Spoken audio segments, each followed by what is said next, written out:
Another day and even more drop swaps for the Global Championship. We now have Peterbot, Cold, and Ritual announcing they are leaving the Triple Con Rangers against Tayson and Phrodoxy to contest Vanya, Pixie, and Marius at the OXR base. Now, I know what you guys are thinking. I'm going to answer a couple of your questions. Firstly, yes, that means Clix is definitely not dropping OXR. Clix, there is no way he decides it's going to be a good idea to drop into this spawn fight. This will now be Peterbot versus Vanya. And yes, Vanya has responded to Peterbot's tweet saying they are not leaving. They are staying there, and he did the lock emoji. Now, we've heard a lot of teams and a lot of pros over the last few weeks say that they're not leaving. I'm never going to leave. This is my drop spot. Then they leave. But for now, it looks like Vanya, Pixie, Marius are serious. They are not going to be leaving the drop spot. They are going to be contesting Peterbot in Globals. Now, the next thing you're thinking, Ozzy, didn't you just say in yesterday's video that Peterbot said there is no point going a non-mythic drop because no team is going to win without a mythic? Yes, Peterbot did say that, but he's clearly changed his mind. I addressed this. I asked him when he was watching my Twitch chat what his thoughts on this were, and he said the same thing. Other teams aren't good enough. We are. Peterbot fully believes that he can win Globals from this drop spot, and that's why he's going there. He thinks it's the best drop on the map that doesn't have a mythic, and as he pointed out, he wasn't even getting a mythic at Rangers anyway. Both Phrodoxy and Peterbot have both said in my chat that they are not planning on running the medallion from this drop spot, and the mythic is the sweeper shotgun, which no one wants to use. So while Rangers is solid, it isn't really a mythic drop because no one's running the mythic and no one's running the medallion. The only two drops where the mythic and medallion are worth it is Queasy over at the Hive and Poyo over at Demons. Now, I have been predicting that Peterbot would switch their drop spot. I was almost positive they were not going to go into a three-way contestation for Rangers, especially with the way Pete's been talking about the drop spot. He's been saying that the drop isn't even that good. The reason why they picked it is they thought they would be uncontested there in Globals. They're surprised that there's 3 teams that want to go there, so I knew he was going to leave the drop. I thought he was going to drop Demons, but it looks like OXR is on the menu. Now, this is going to be very interesting. I have no idea how this spawn fight is going to play out. Historically, Vanya, Pixie, and Marius have not been the greatest off-spawn.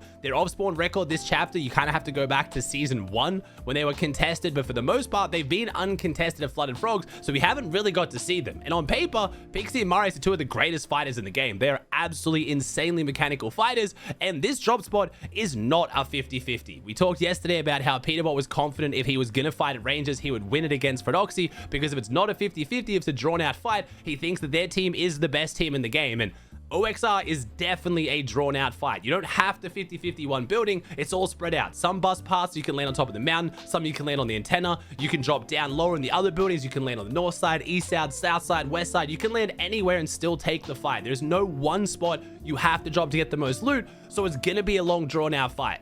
Now, for trying to go on and actually have a good tournament, drawn-out fights usually aren't that good, especially with a lot of teams nearby uncontested that could third party. In the current surge trading meta, though, I don't think too many teams are going to be down to try to fight because it's almost better off to have the team next to you be uncontested so you can trade with them. Rapid Kanata Bolts on the mountain would probably rather Ritual, Cold, and Peterbot not be contested next to them or not have Vanya. Now, they already have good trade options against Clix and Queasy nearby if they wanted to, and they still have the 3-way fight going on to their west if they really wanted to third party a fight. So I don't think Vanya and Peterbot will be getting third party that much. I have to imagine that I'm going to give the edge to Peterbot in this spawn fight just because I've seen more spawn fighting from Ritual, Cold, and Peterbot. I feel like they've had more practice spawn fighting recently, and while I think Pixie and Marius are insane fighters, Vanya as well, I just haven't seen them spawn fight that much, and when they did back in Season 1, they weren't looking the greatest. So it's been a lot of time since then. I have no idea what's going on here. I think this is a decently smart decision from Peterbot to go here. I still think there is a chance Vanya, Pixie, Marius leave, but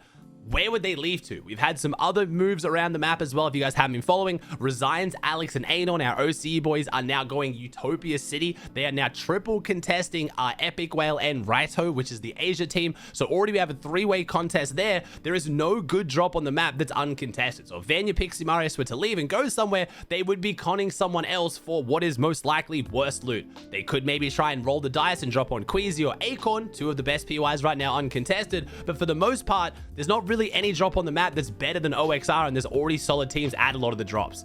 I do still have eyes on drops like Kappa Factory, Tinker's team. I think a lot of people are expecting someone to go there. There are some other moves I'm expecting to play out as well at this one. I think King will surely leave, or someone will leave that fight in the middle of the map. King versus Gabzera versus Seti. That drop is solid, but is not worth having 3 teams. So I think someone is going to leave that fight. I also do predict that either Epic Whale or potentially Raito's team will actually leave Utopia as well.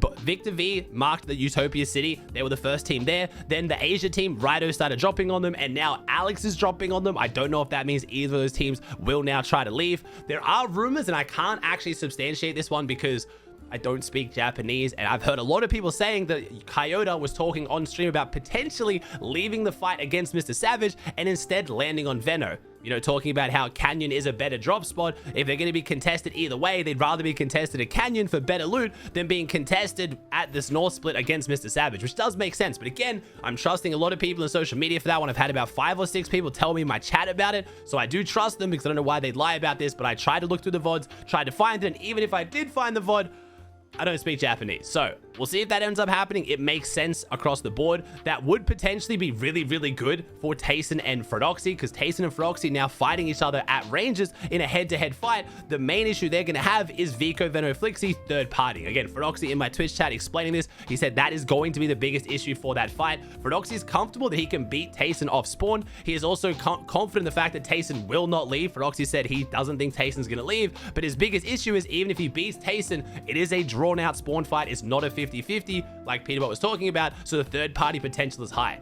Veno has not only guaranteed launch pads inside Canyon, they also have a guaranteed launch pad on top of the Predator Peak, the big mountain to their north. So they can just fly straight in and third party Tayson or Frodoxy, whoever wins. So Frodoxy did say he doesn't really mind this. Like, this chapter's been really, really successful for him. He's only made like 7 grand finals in his career, and he's now come second and first back to back. If he goes down at LAN, not doing well because he's contested, but he proves that he's willing to contest at LAN, then he said that's a successful year for him. He'd like to do well. He'd love to be uncontested, but he honestly doesn't mind being contested because it is what it is at that point. And honestly, that's a really rough team to go up against because they're phenomenally good on spawn. They're not going to leave, and even if they don't leave, they're not too upset about it. So you can't even take the victory of like, yeah, we ruined their tournament. That's what you get for contesting us. So Frodoxy's kind of put Tayson's team in an awkward position there. I don't know whether Tayson will leave. Like I said, Frodoxy seems to be confident that they won't leave. So I don't really want to say anything there because Frodoxy would know even better than me. We are hopefully going to see Frodoxy and Tayson going at it this week in the finals. What I love about some of these spawn fights is they're happening on regions before globals. Frodoxy and Tayson are both on pace to make finals right now, so we get to see them go at it.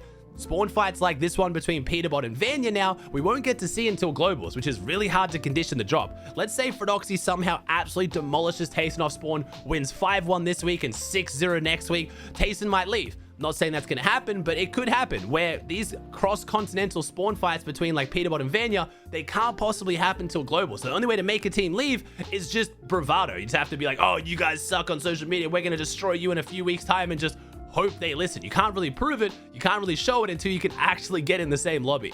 At this point, the more and more this season develops, the more and more I just know that Acorn, Ages, and Poyo are the favorites coming into globals. Sweezy, Quizzy, and Mustache, I think, are in a close second. Their drop spot's amazing. They get a great medallion. They get a decent mythic as well. But Acorn, Ages, Poyo not only get, in my opinion, the best medallion double jump, the best mythic, the assault rifle, they also get priority on 2 of the 4 bunkers that spawn.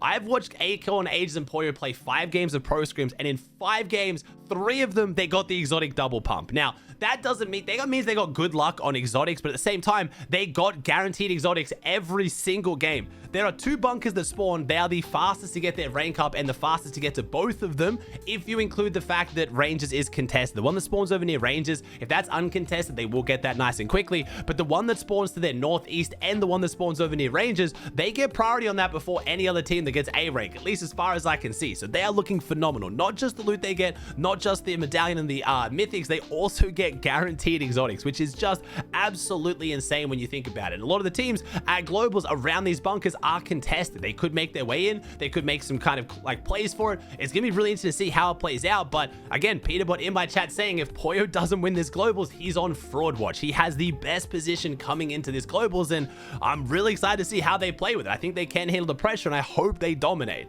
Now, I don't normally talk about skin cups here on the channel, but we have a whole bunch of them coming up, and this is our first time seeing the new format, which might be a format that Epic implements for cash tournaments down the line. We had the Aces Wildcard FNCS Cup, and this was a duo reload cup, despite the fact that they said it was going to be Battle Royale, which confused a lot of people, and it had a very strange format. In round 1, you got to play 3 games, and if you got a 5 elimination win, a 15-point game, which is the most you could get, because elims were capped at 5, as long as you got one of your 3 games as a 5-kill win, you went through into the finals in the top round, where you could then play for the skin. And then in the second round, you played 3 games. It was 5 kill wins was the highest points you could get, but then it took all 3 games points combined. And unfortunately, it bugged on NA Central because it feels like queues are just constantly cursed for NA Central, but it did run on EU properly. On NA Central, it ended up running, and I've got to say, not a big fan of this format. I really hope Fortnite doesn't keep using this format because it just confuses everyone. I don't really understand the purpose of it. I don't know why it's better than just all the other regular formats we have. Even in Reload now, Reload since Pro-Am, they've actually made it really good for just regular tournaments. You don't have to have these weird, goofy formats, so I'm hoping Fortnite stays away from them. The Skin Cup we have today, as of you watching this video, the Champion PJ FNCS Cup for a whole bunch of cosmetics. That is regular solo battle royale with a regular format, so I'm much more excited to see how that one plays out. If you are looking to practice and warm up for the Skin Cup, make sure you check out my creative map, Tournament Late Game Solos. I'll put a link in the description down below as well. It's the best way to practice with the current loot pool in solos, stacked endgames, 0 delay, your best way to make sure you are primed up and playing well to win the skin, because I think this tournament is going to be pretty sweaty. You get a whole bunch of cosmetics, and because it's 2 points per elim, there's going to be a lot of W King. You're going to want to be warmed up for this tournament. If you enjoyed the map, make sure you favorite it. I'd really appreciate it. Also, I can confidently say if you are excited for the solo cups to return, you should be. I ran the first ever solo cash cup today, and it was an absolute blast. This meta is so good for solos. That will be a video coming out on my channel in a few days, but trust me, this solo meta is so much fun. We have solo cash cups kicking off confirmed after globals. Make sure you guys are practicing, getting ready for them, because it's gonna be a banger.